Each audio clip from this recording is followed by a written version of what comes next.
My husband's mistress rang the doorbell, handed me her coat, and said, "Tell Richard I'm here." She thought I was the maid. In my own house. She didn't know I had been his wife for 12 years, nor that I was the owner of the company where her father worked. 20 minutes later, Richard walked in. By nightfall, he was packing his bags. And 3 weeks later, I made a call that would cost him everything. My husband's mistress called me the maid. When she showed up at the house, she had no idea I was the owner of the company where her father works. My husband's mistress rang the doorbell on Saturday afternoon, and when I opened it, she handed me her coat and said, "Tell Richard I'm here." Because she thought I was the maid and not the woman who had been his wife for 12 years. I stood there with her designer coat in my hand while she walked into my home as if she owned it, blonde, about 25 years old, wearing a dress that cost more than most people's rent. She glanced around our foyer and said, "This place needs a renovation. I'll talk to Richard." Richard is my husband. He was my husband, the man I built this house with, brick by brick, working 2 jobs while he finished medical school. The man who, apparently, had a mistress so young she could be his daughter, one who believed she could redecorate my home. "Where is Richard?" she asked without even looking at me. "He's not here," I said. "Well, when will he be back?" "I don't have all day." "Who are you?" I asked, even though I was beginning to understand. "I'm Alexis, Richard's girlfriend." She tilted her head, as if amused. "And you're the maid, apparently." She laughed. "Well, yes, of course. But Richard usually has better-dressed staff." "Are you new?" In my own home, in my usual Saturday clothes, jeans and a college sweatshirt, I apparently looked like this girl's maid. "I've been here for 12 years, I said. 12 years. Richard has only been here for 5. Imagine 12. She rolled her eyes. The help always exaggerates their experience. "Tell Richard I'm here. I'll be in the living room." She walked into my living room, sat on the sofa, and put her feet up on my coffee table. The coffee table that Richard and I bought at an estate sale during our first year of marriage. We refinished it together in the garage. "Could you bring me some water?"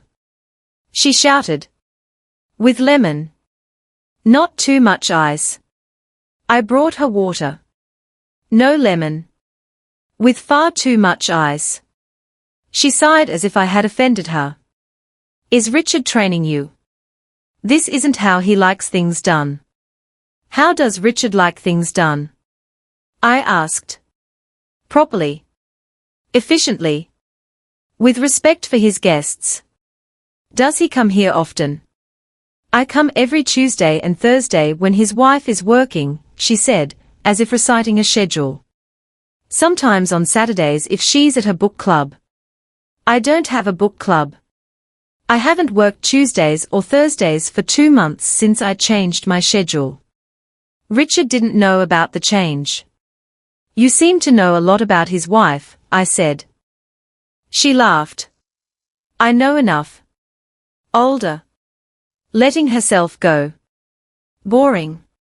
Richard is only with her for convenience. It's cheaper to keep her than to get a divorce. He says that all the time. She trapped him young, before he knew better. Now he's stuck with a frumpy woman, who probably doesn't even know what Botox is." I subconsciously touched my face. 37 years old. A few wrinkles, yes, but frumpy? "Richard deserves better," she continued. "Someone young. Beautiful. Who understands his needs. Not some housewife who probably thinks missionary is an adventure." "Maybe she works," I suggested. "Oh, please. Richard says she has a little job at some company. Probably a receptionist or something. Nothing important. My little job, running the company I founded 8 years ago. The one with 200 employees.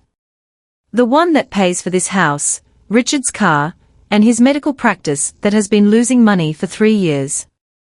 Richard's practice must be doing well, I said. She snorted. Between us, he's struggling. But that's what happens when you're too kind. He needs a woman to push him to be ruthless. That wife of his probably encourages his soft side. Maybe she pays the bills while he gets by on his small salary. Please. Richard is the man.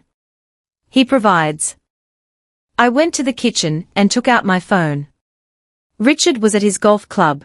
His Saturday routine never changed. I texted him to come home immediately. It was a household emergency. He replied that he was in the middle of a game. I texted back that the ceiling of his home office had collapsed.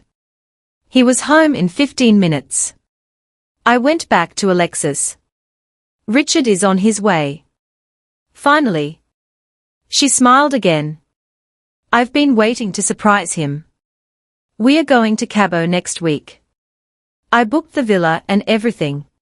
Cabo is nice. Expensive. Richard is paying. Obviously. He always pays. That's what real men do. How long have you been together? 6 months. The best 6 months of my life. He buys me everything I want. He takes me to the best restaurants. Did you know he spent $8,000 on my birthday necklace? Yes, I did know, because I saw the credit card statement for our joint account, the one I fill with my little salary. How generous. Like I said, he's very generous with the right woman. His wife probably gets supermarket flowers and dinner at chain restaurants. Probably. Richard's car pulled up. He ran inside, panic on his face because of the office ceiling. First, he saw Alexis. He turned pale. Then he saw me. An unexpected encounter leads a wife to discover the truth about her husband. The next part will be even more interesting. Read below.